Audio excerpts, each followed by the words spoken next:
सभी भक्तों को श्री राधे राधे। आप सभी का स्वागत है आपके अपने चैनल आर के भक्ति मार्ग में। आज की रात केवल एक तिथि नहीं है, यह वह रात है जब अंधकार हार मान गया था और प्रकाश ने जन्म लिया था। यह वह रात है जब अन्याय की जंजीर टूट गई और सत्य ने शंख बजाया। यह वह रात है जब एक जेल की ठंडी अंधेरी कोठरी में एक नन्ही सी मुस्कान पूरी सृष्टि को जीत लिया। आज मैं आपको सुनाने जा रही हूँ भगवान श्री कृष्ण के जन्म की कहानी।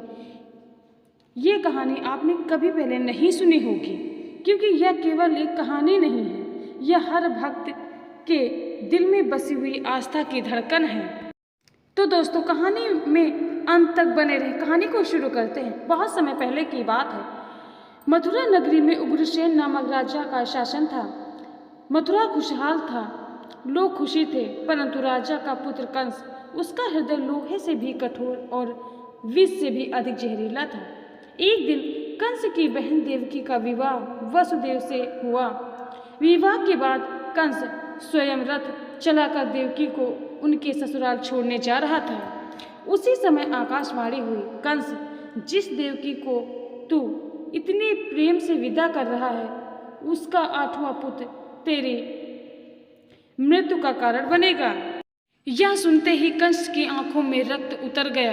वह तलवार खींचकर देवकी को मारने के लिए बढ़ा, पर वासुदेव ने कहा, कंस, तुम अपनी बहन को क्यों मारना चाहते हो? मैं वचन देता हूँ, तुम्हारे भय का कारण बनने वाले हर बच्चे मैं तुमको सौंप दूंगा। कंस ने वासुदेव का वचन स्वीकार कर लिया, लेकिन उसके दिल में डर का बीज बो जा चुका था। वह डरा जो बाद में उसे निर्दयी राक्षस में बदल देगा। कंस ने देवकी और वासुदेव को जेल में कैद कर दिया। एक एक करके देवकी ने 6 पुत्रों को जन्म दिया और हर बार कंस ने उन नन्ही जानों को मारता गया। जेल की दीवारें उन मासूमों की चीख सुनती रहीं, पर दुनिया चुप रही।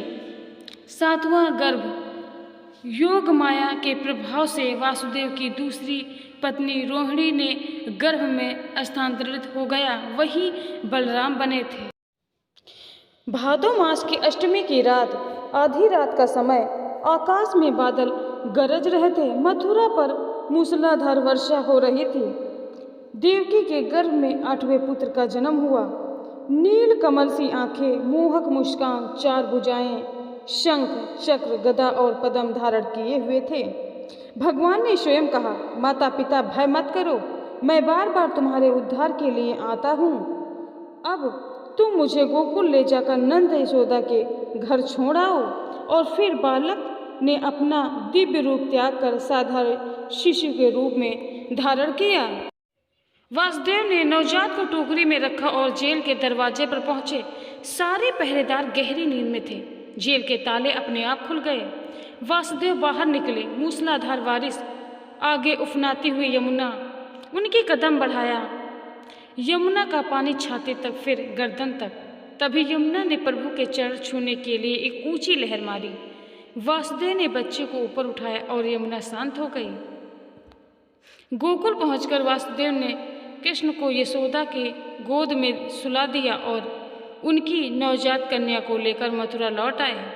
कंस ने जब उस कन्या को मारना चाहा, वह उसकी पकड़ से छूटकर आकाश में चली गई और बोली, अरे मूर्ख, तेरा काल तो गोकुल में जन्म ले चुका है। जन्माष्टमी का व्रत केवल उपवास नहीं है, वह आस्था का प्रतीक है। इस दिन मन, वचन और कर्म से श्री कृष्ण को स्मरण करने वाला जन्म मरण के बंधन से मुक्त हो जाता है।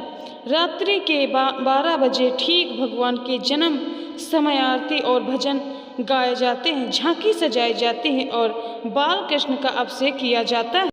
तो दोस्तों, यह कहानी हमें सिखाती है कि चाहे अंधकार कितना भी गहरा क्यों न हो, एक नन्ही सी दिव्य मुस्कान उसे मिटा सकती है। अन्याय चाहे कितना भी बलवान हो, सत्य की जीत निश्चित है। आज जन्माष्टमी की रात अपने दिल के अंधकार को मिटाओ, श्री कृष्ण का नाम लो और अपने जीवन में प्रकाश ही प्रकाश भर दो। और दोस्तों, अगर इस कहानी ने आपके दिल को छू लिया हो, अगर श्री कृष्ण के इस दिव्य जन्म की कहानी सुनकर आपके मन में भक्ति की लहर उठी है, तो इस भाव को दूसरे तक भी पहुंचाइए।